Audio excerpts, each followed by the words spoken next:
Katapatan mo, O Diyos, tunay at dakila.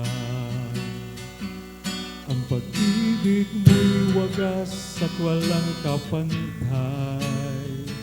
Sa aking puso, sa aking buhay, papurit pagsambay iaalay. Bukas, noon, ngayon, magpakailanman, luwalhatiin ka.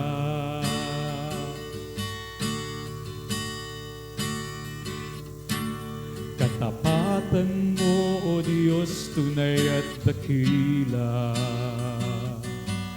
Ang pag-ibig mo'y wagas at walang kapantay. Sa aking puso, sa aking buhay, papurit pagsambay iaalay. Bukas, noon, ngayon, magpakailanman, luwalhatiin ka.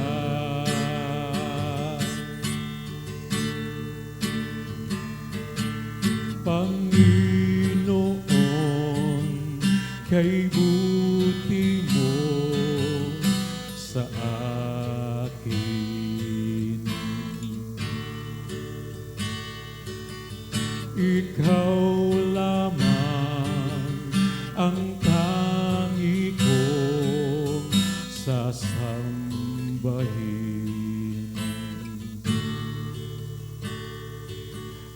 Aawitan kita at pupurihin,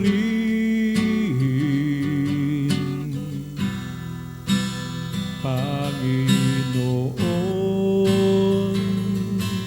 kay buti mo sa akin.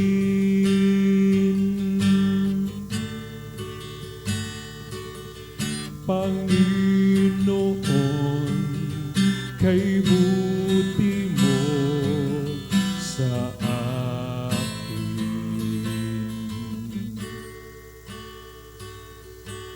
Ikaw lamang ang tangi kong sasambahin.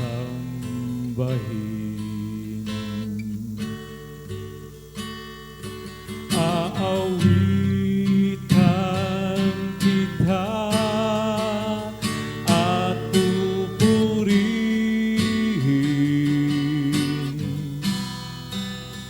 Panginoon, kay buti mo sa akin.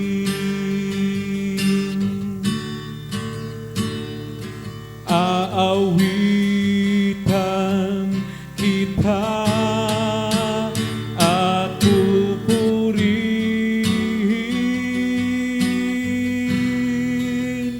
Panginoon, kay buti mo sa akin.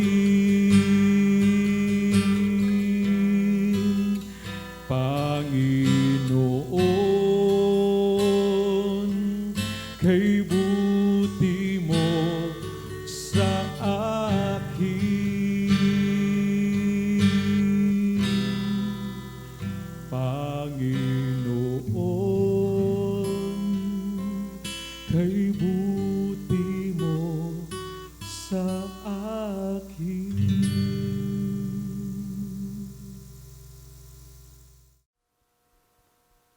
Isang magandang umaga po sa inyo muli mga kapatid sa Panginoon. Muli pong nagpapasalamat ang buong GMC Panginoon sa inyo na binabati po namin kayo ng isang magandang umaga sa inyong lahat. Pagpalain po ang bawat isa. Narito muli po tayo upang tayo mag-aral muli ng salita ng Panginoon at gabay sa atin. Tayo po bago po tayo mag-umpisa, nais ko pong tayo po'y manalangin. Humingi po tayo ng proteksyon, kagalingan, pangunawa sa lahat ng mga salita niya. Panginoon, salamat po, Lord God, sa umaga ito. Muli po kami nagpupuri, nagpapasalamat. At muli mo po kami na narito upang kami, Panginoon, mag-aral ng iyong salita. Ang iyong Santong Espiritu ay siyang patuloy na gumabay sa amin, na magturo, Panginoon, maunawaan namin, Panginoon. Ito'y maging gabay namin, Panginoon. Lalo na sa panahong ito, Panginoon, na maraming pagsubok. Ngunit nariyan ka, Panginoon, upang kami damayan, tulungan, at sagutin, Panginoon, ang aming mga pangangailangan. Purihin po ang bawat isa na nakikinig sa umagang ito, na may itaas ka, O Lord. Dalayan po namin, Panginoon, na ikaw mapuri, ikaw mataas ang iyong pangalan. Ito po aming dalangin sa pangalan ni Jesus. Amen. Sa panahon pong ito ngayon, dumaranas po tayo ng hindi lang po tayo nag-iisa, kundi sa buong mundo. Napakarami po nating alalahanin sa buhay. Marami po tayong mga dumarating na mga pagsubok na dumarating. Ito na naman, meron na naman po tayong kinakaharap, bawat isa. Todo ingat po, mga kapatid, sapagkat hindi natin kilala ang ating kaaway. Amen. Sapagkat ito'y bigla na lang nagkakaroon ng isang tao na hindi mo nakikita. Ngunit sabi ng Panginoon ay huwag po tayong matakot. Amen. Sapagkat ang Diyos ay siyang laging nasa atin. Kaya po sa umagang ito ay pag-aaralan po natin ang isang bagay na gusto ng Diyos na paunawa sa atin. Paalala sa atin bawat araw na dumating sa ating buhay. Sabi niya po rito, sapagkat hindi tayo binigyan ng Diyos ng espiritu ng katakutan, kundi kapangyarihan at ng pag-ibig at ng kahusayan. Amen. Purihin po ang Panginoon sa kanyang salita. Sapagkat ang takot po ay hindi nakakatulong sa isang tao. Hindi po ito magiging daan upang maging successful siya. Amen. Tinuturoan po tayo ng Diyos na ang pag-ibig ang higit kaysa katakutan.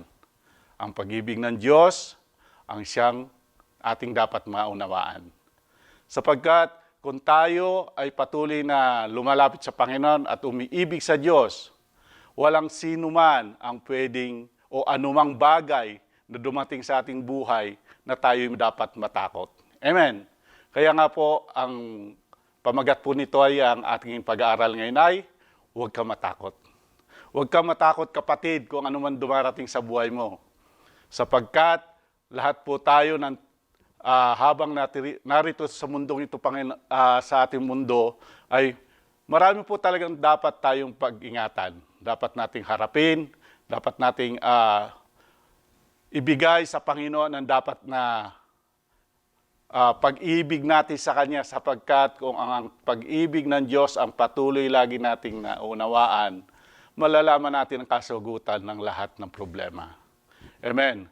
Sa panahon ngayon na maraming takot, ang daming alalahanin, ang daming problema dumarating sa buhay natin, ngunit nariyan ang Diyos.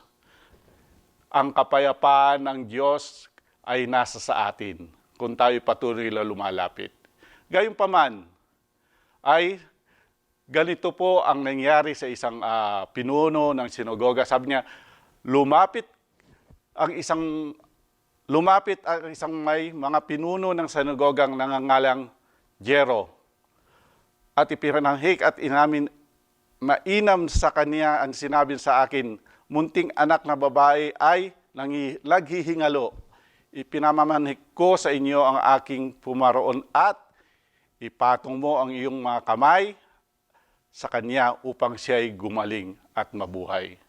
Tingnan niyo po ang pananampalataya po ng ito pong isang pinuno ng isang mataas, ng isang religion o isang samahan. Nagpakumbaba sa Panginoon. Amen. Lumapit siya, hindi siya nahiya. Bilang isang pinuno na isang samahan, ay hindi siya nag-atubili na lumapit sa Diyos, sapagkat alam niya kung kay Kristo ka lalapit, may kasagutan, may kalunasan ang iyong problema. Sabi niya po ay, samantalang nagsasalita pa siya ay may nagsidating na galing sa bahay ng pinuno sa sinagoga. Nagsabi, patay na ang anak mong babae. Bakit mo ginagambala ang guro? Amen. Sa panahon pong ito, kung tayo patuloy na lumalapit sa Panginoon, huwag kang magdadoubt o huwag kang magdadalawang isip kung may sasabihin ng ibang tao sa iyo. Amen. Kung bakit ka lumapit sa Kanya. Kasi kung minsan, mas gusto natin lumapit sa kaibigan bago sa ibang tao. Sa ibang tao ka lumalapit. Unahin mo ang Panginoon sapagkat kung ang Panginoon ang inuuna mo, siya ang nagbigay sa iyo ng buhay, siya ang nakakaalam yung nakaraan, siya rin ang nakakaalam ng iyong kinabukasan. Kaya, kanino ka pa dapat lumapit? Kundi sa ating Panginoon. Siyang nagbigay ng buhay natin. Kaya nga dapat hindi pinansin ni Jesus ang kanilang salita at nang siya'y sinabi sa pinuno ng sinagoga, sabi niya, huwag kang matakot. Manampalataya ka lamang. Simple lang po ang gusto ng Diyos. Maniwala ka sa Kanya. Manampalataya ka sa Kanya. Ibigay mo lahat sa Kanya, yung dapat mong ibigay bilang isang mananampalataya. Ano sabi niya? Huwag kang matakot. Kuminsan, maniwala at hindi. Di ba tayo laging natatakot? Kuminsan? Amen. Lalo lang pag nandiyan na si Judith. Amen. Si Judith. Judith, yung pagbabayad. Amen. Judith na ng pagbabayad natin bukas. Di ba? Takot na takot ka dahil wala ka pang financial na hawak, wala ka pang hawak. Pero sa Panginoon, anytime na meron po tayong ilalapit sa Panginoon, nariyan siya. Kaya nga po, ang pagdadoubt ng isang tao, pag ikaw ay isang tao na mahilig kang mag-doubt, yung magdalawang isip, lagi kang negative ang iniisip mo. Laging papasok sa iyong isip, sa iyong puso. Sasagutin kaya ng Diyos yung aking panalangin? Kapag piniling mo sa Panginoon, ang hihintayin mo is yung sagot, hindi yung doubt. Amen. Yung pag-aalinlangan. Huwag ka nang maglagay ng question mark kung sasagutin ba ng Diyos o hindi. Sapagkat lahat po ng katanungan, kasagutan, nagmumula sa Diyos. Amen. Siya lamang po ang nakakaalam nito. Sapagkat, sabi niya po, at pagkahawak niya sa kamay ng bata at sinabi sa kanya, Talia, komi, na kung liliwanagin ay dalaga, sinabi ko sa iyo, bumangon ka. Amen. Sa salita ng Panginoon, ang isang patay ay nabubuhay. Patay na po yun, binuhay ng Diyos, ng ating Panginoon. How much more po yung ating mga problema kung sa tingin ng Diyos ay napakaliit. Amen.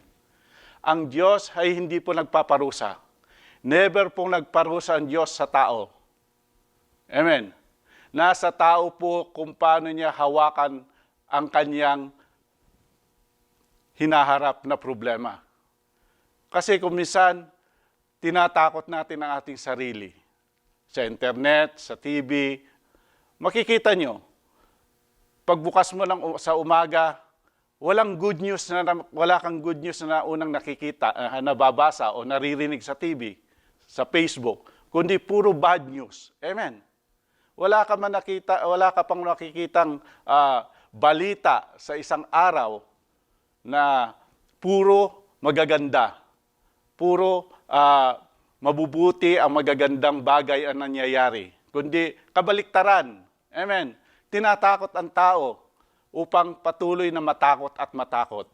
Kaya kung minsan tayo naman ay lalong lumalayo sa Panginoon, sinasabi natin, pinarurusahan tayo ng Diyos. Never po tayong pinaparusahan ng Diyos. Mahal tayo ng Panginoon. Alam ng Diyos kung anong ating pangangailangan. Alam ng Diyos kung anong dapat niyang gawin para sa ating buhay upang tayo'y umangat, upang tayo patuloy na maglingkod sa Kanya, upang patuloy po tayong lumapit.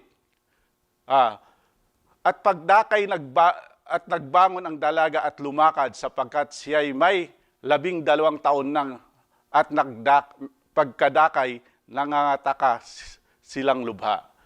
Sapagkat, sabi niya, bumangon ka, magbangon, tumayo.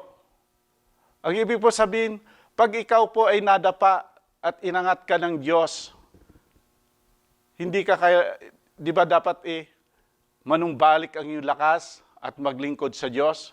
Kung nadapa ka, sabi nga, kung ikaw daw ay nadapa, ikaw ibabangon ng Diyos 72 beses. 70 beses kanyang itataas. Amen.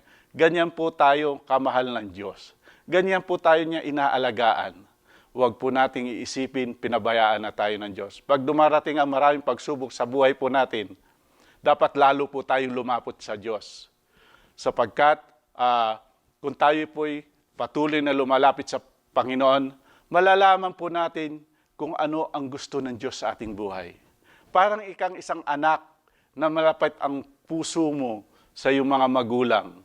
Patuloy kang nandiyan sa tabi ng iyong mga magulang.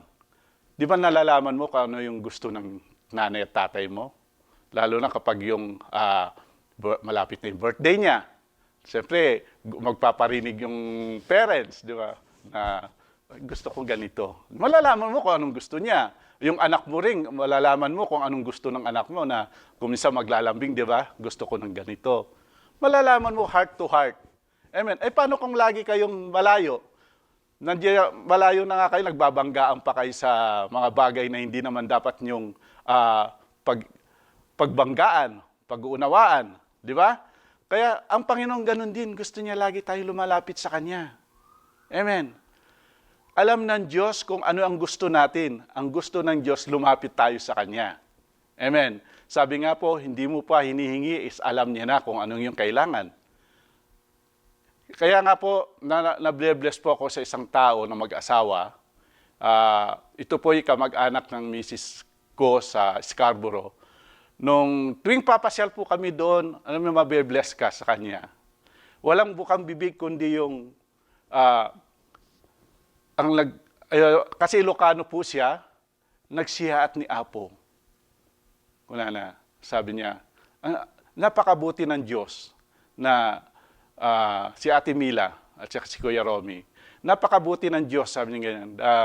Sabi niya na kung sa Panginoon na sila po'y Katoliko pero kuwan po sila sa born again. Hindi po sila against, kundi pinag-combine po nila yung born again at saka yung Roman Catholic. Pinag-join po nila. Ay napakaganda po ng kanilang kuwan ngayon sa buhay. Yung sabi niya, nung nalaman ko na ganon, is lalo kami napalapit sa Diyos. Lalo kung naunawaan kung ano ang Diyos at layunin ng Diyos sa buhay namin. Kaya napakabuti ng Diyos na kung ganun pala. Kung lalo tayong lumalapit sa Diyos, mauunawaan natin kung ano yung layunin ng Diyos sa atin. Amen. Kasi kung lalo tayong lalayo sa Panginoon, lalo tayong matatakot. Amen. Kapag tayo lalong lumalapit sa Panginoon, nawawala yung takot natin. Nagkakaroon tayo ng assurance na lahat man dumating sa ating mga pagsubok sa ating buhay, mga alalahanin, alam natin na riyan ang kasama natin ng Panginoon. Kasama natin sa buong ating desisyon, sa ating buhay, sa ating pamilya, sa ating trabaho. Saan man tayo pumaroon, kasama mo ang Diyos. Hindi ka nag-iisa. Amen. Sabi nga po, kaya nga sinabi ko sa inyo, ang lahat ng mga bagay na ito'y idinadalangin at hinihingi at ay magsipalataya kayo sa inyong tinanggap na ang inyong kakamtin. Amen. Kita nyo?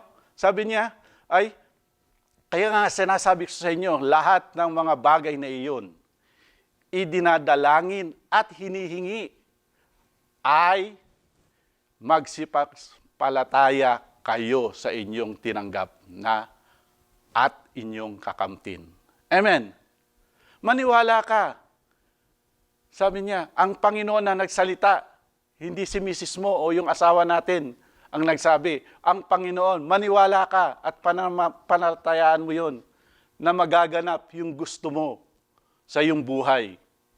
Kung hindi ka naman lumalapit, andiyan dyan ang Diyos. Gumagawa ng paraan para lumapit ka sa Kanya. Kung ayaw mong lumapit, may kamag-anak ka na nagpupus sa'yo, di ba? Amen? May nagpre-pray sa'yo. Kaya maganda po yung, meron po tayong pinag-pray na kaibigan, kamag-anak na gustong ilapit sa Panginoon. Walang imposible sa Panginoon kung time-team kang mananampalataya sa Kanya na magaganap yung gusto mo. Amen. Ito po ay isang kwento sa Bible, yung babae, isang babae na may 12 taon nang inaagasan. Yung sa babae na nagmimins, di ba? Buwan-buwan yon. Sa kanya, dire-diretso araw-araw niya nararanasan yon. Alam niyo kung ano yon? Yung sakit na yon? Yun na isang salot na ginawa ng diablos sa kanya. Amen. Ibinigay sa kanya yon. Kaya wag po natin sasabihin na ang Panginoon na nagparusa sa kanya. Hindi. Dahil kung ang Diyos ay marunong magparusa, lahat tayo wala na. Amen. Ngunit ang ibinigay ng Diyos sa atin pag-ibig, hindi parusa. Kaya nga, hali kayo lahat kanya na lumapit kayo sa akin sapagkat ang aking kalooban ay mababang loob. Kaya nga sabi niya po rito, sapagkat sinabi niya kung mahipo ko lamang ang damit ay gagaling ako. Ang ganda naman ng kanyang pananampalataya, nakakabilib. Mahipo niya lang ang damit ng ating Panginoon. Amen? Kahit na hindi niya na makausap, kahit na hindi siya humingi, sa kanyang pananampalataya, nagagaling siya. Mahipo niya lang ang kanyang damit, ay gagaling siya. Amen? Kung yung kanyang faith na ganun, katindi, kasinsir ang kanyang pananampalataya, nagagaling siya. Amen? Sa panahon ng ngayon na maraming nagkakasakit, ang pag-ibig ng Diyos ang hipuin mo. Amen? At manampalataya ka sa Kanya. At ikaw ay gagaling. Sapagkat yun ang hiniling mo, pinasampalatayan mo yun, pinaniwalaan mo, 100% gagaling ka. Amen. Napakabuti ng Diyos sapagkat ang Diyos ang siyang patuloy na umiibig sa atin. Amen. At sinabi niya sa kanya, anak, pinagaling ka ng pananampalataya mo. Amen.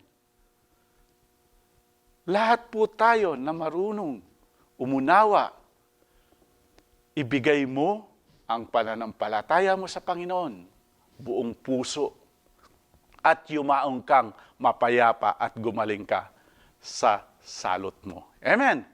Sinabi ng Panginoon, salot. Hindi galing sa Panginoon yun. Galing sa kaaway. Amen. Purihin ng Panginoon, ipinapakita ng Diyos. Walang salot sa Kanya. Amen. Kaya niya itong pagalingin. Anuman salot sa buhay natin ay pwedeng tanggalin ng Diyos kung mananampalataya lamang po tayo sa Kanya. Ilapit po natin ang ating mga mahal sa buhay, kung anuman ang dinaranas ng bawat isa, ilapat po natin sa Panginoon. Sapagkat yun ang gusto ng Diyos. Patuloy po tayong lumapit sa Kanya. Amen. Sapagkat ang Diyos ang siyang patuloy at patuloy na mananatiling Diyos. Sabi nga po, lumapit ka man o hindi sa Kanya, Diyos at Diyos pa rin siya. Amen. Wala tayong karapatang magmalaki sapagkat wala po tayo. Sabi nga po, sa harapan ng Panginoon, tayo isang basahan lamang. Ngunit, nilinis tayo ng Panginoon ng Kanyang kamatayan. Binigyan niya tayo ng buhay. Nilinis niya tayo ng Kanyang pag-ibig. Amen. Nang dati tayo isang basahan, ngayon isa-isa tayong napakalinis na isang tela na napakaputi. Amen. Lahat po tayo nilinis ng Diyos kung tayo mananampalataya sa Kanya. Ilapit po natin ang ating sarili bilang isang mababa na isang tao na tumanggap sa Panginoon na may pananampalataya. Purihin ang Diyos sapagkat napakabuti niya, nariyan siya, nauunawaan ng Diyos ang dapat nating gawin. Kaya nga po sa umagang ito, huwag na po tayo matakot. Amen. Andyan ang Panginoon. Andyan ang pag-ibig ng Diyos. China-challenge po tayo ng Diyos sa umagang ito na huwag po tayong matakot. Na ibig niyan sabihin, anak, huwag kang matakot. Narito lang ako. Manampalataya ka lamang. Amen. Purihin po ang Panginoon sa umagang ito. Napakabuti ng Diyos. Kaya po sa umagang ito, hinihingi ko po na kung sino mang gustong tumanggap sa Panginoon, na patuloy pong lumapit at tayo po'y manalangin na may pananampalataya at pagtanggap. Amang Diyos na banal, ako po'y isang makasalanan. Inaamin ko po na ako po ay nagkasala sa iyo. Tinatanggap kita bilang isang Panginoon at sariling tagapagligtas. Ikaw po gamitin mo ang aking buhay, ang aking buong pamilya, Panginoon, na ikaw po ang nagbigay ng buhay na walang hanggan. Purihin po ang iyong pangalan sa pangalan ng Jesus. Amen. Manalangin po tayo. Amang Diyos na makapangyarihan sa lahat, muli po kami nagpupuri, nagpapasalamat sa umagang ito. Pinakita mo, Panginoon, na huwag po kami matakot. Ano man po, Panginoon, dumaraan sa aming buhay ng mga pagsubok, alalahanin, Panginoon, sa panahon ngayon. Panahon ng sakit, Panginoon, na patuloy na nararanasan ng bawat isa sa oras na ito. Dalangin po, O Lord God, na hipuin mo, Panginoon, ang kanilang mga karamdaman, Panginoon. Kaya nga po sabi mo, ang iyong mga latay sa iyong katawan ay amin pong kagalingan. Pinupuri ka namin, pinapasalamatan sa bawat isa, sa pangalan ng aming Panginoon, sapagkat ikaw, O Diyos, patuloy mong ibinibigay ang dapat namin, amin pong natatanggap sa araw-araw. Salamat po sa proteksyon mo sa aming trabaho, sa proteksyon mo higit sa lahat sa aming pamilya, Panginoon. Ang pag-iingat mo sa bawat isa. Sa amin pong mga kapatiran na malayo, Panginoon, at hindi kami nagkikita-kita. Pero sa pananampalataya, Panginoon, malapit kami sa iyo, Panginoon. Salamat, Panginoon, pagpalain mo ang bawat isa, O Lord God, ayon sa kanilang kahilingan, O Lord. Salamat po, pinupuri ka namin, pinapasalamatan ka namin sa umagang ito. Ito po aming dalangin sa pangalan ni Jesus. Amen.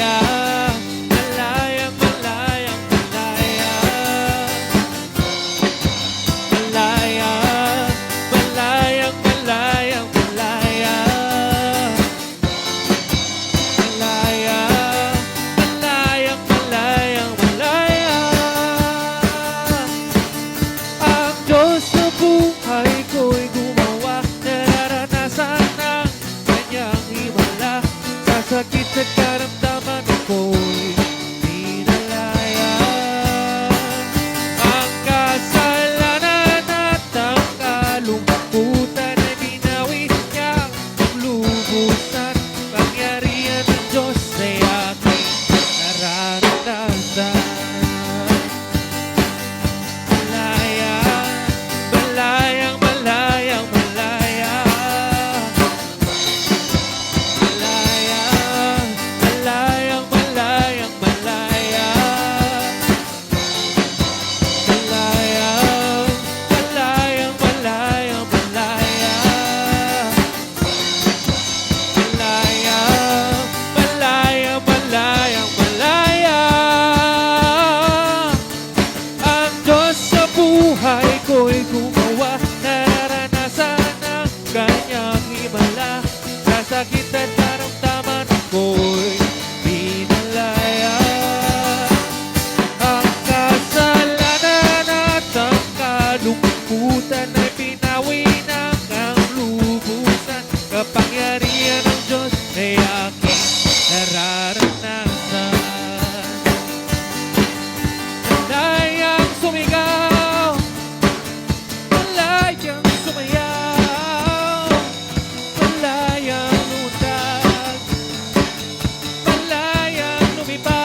lumipad, malayang sumigaw, malayang sumayaw.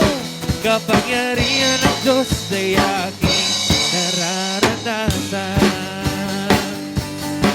Kapangyarihan ng Diyos ay aking nararanasan. Kapangyarihan ng Diyos ay aking nararanasan.